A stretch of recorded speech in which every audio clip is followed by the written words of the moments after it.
India Firozpur जाता है और वहाँ से दिल्ली 360 किलोमीटर दूर है। और इस बॉर्डर की आपको ख़ासियत बताता चलूँ कि यहाँ पे गेट नहीं है।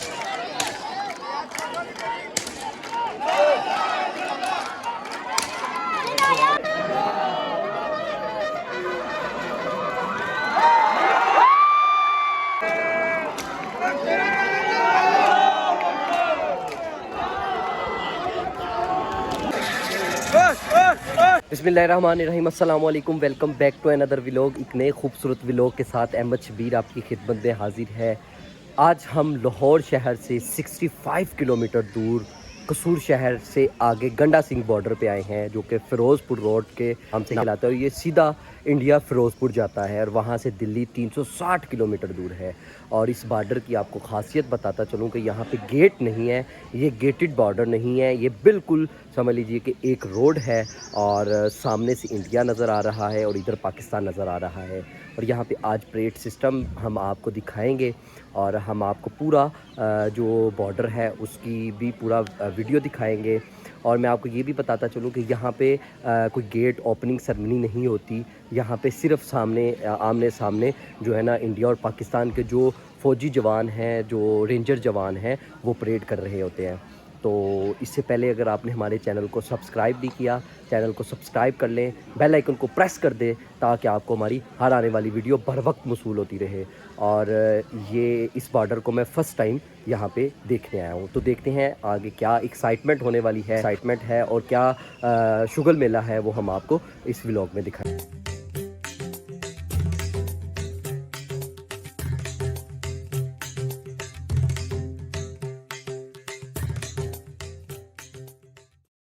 तो जी अभी हम लाइन में लग के गंडा सिंह बॉर्डर की तरफ जा रहे हैं और अभी मैं बाबे जो यहाँ पे पाकिस्तान की जो बाउंड्री लाइन है उससे मैं क्रॉस कर रहा हूँ। तो आप ये सामने देख सकते हैं कि ये जो सामने अब हम बॉर्डर की तरफ जा रहे हैं और ये सामने आपको इंडिया का फ्लैग नज़र आ रहा होगा कि देखें, ये सामने इंडिया का आपको फ्लैग नज़र आ रहा है।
पाकिस्तान का मतलब क्या? पाकिस्तान का मतलब क्या?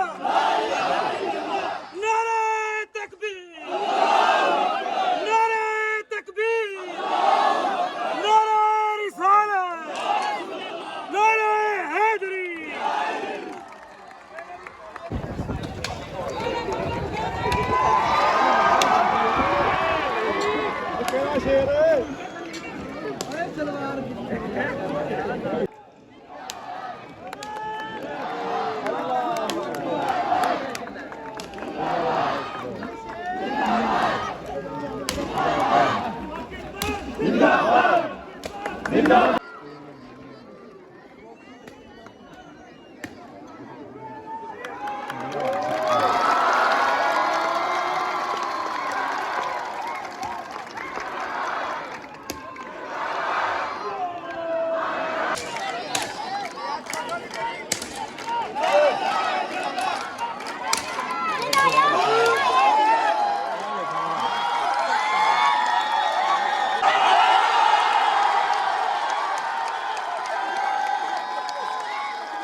पाकिस्तान जिंदाबाद, अल्लाहू अकबर।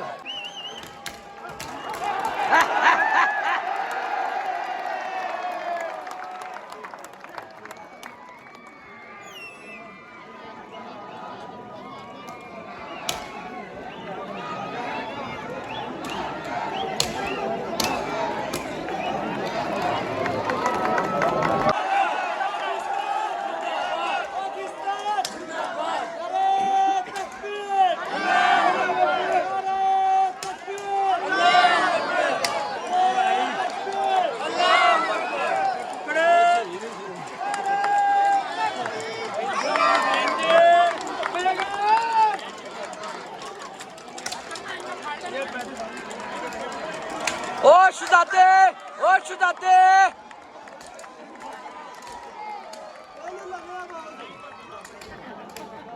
ਹੋਣੀ ਪੁੱਟ ਗਿਆ ਤੂੰ ਵਾਲਾ ਡਿੱਗ ਪਿਆ ਹੋਇਆ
नारे तकबीर अल्लाहू अकबर, पाकिस्तान जिंदाबाद के नारे आपने सुने होंगे। पाकिस्तानी अवाम का जोश और जज्बा भी आपने देखा होगा कि बॉर्डर एक ऐसी जगह है यहाँ जहाँ पे आके आपको हर तरफ मुहिब्बुल वतनी नज़र आ रही होती है, दूसरी तरफ इंडिया नज़र आ रहा होता है, और इस तरफ पाकिस्तान जिंदाबाद के नारे और डिफरेंट जो है ना कलामात और डिफरेंट लक़बात बोले जा रहे होते हैं।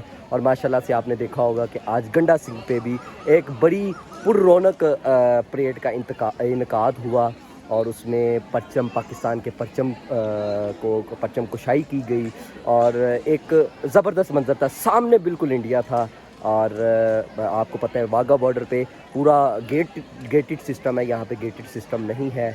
और आप समझ लें कि हम इधर पाकिस्तान के इस कोने में खड़े हैं और साथ ही कम से कम 2 से 3 मिनट दूर जो है ना इंडिया की सरहद है। तो मैंने पूरी कोशिश की कि आपको पूरे परेड दिखाऊं। तो उम्मीद करता हूँ आपको मेरा आज पुररौनक सा व्लॉग पसंद आया होगा।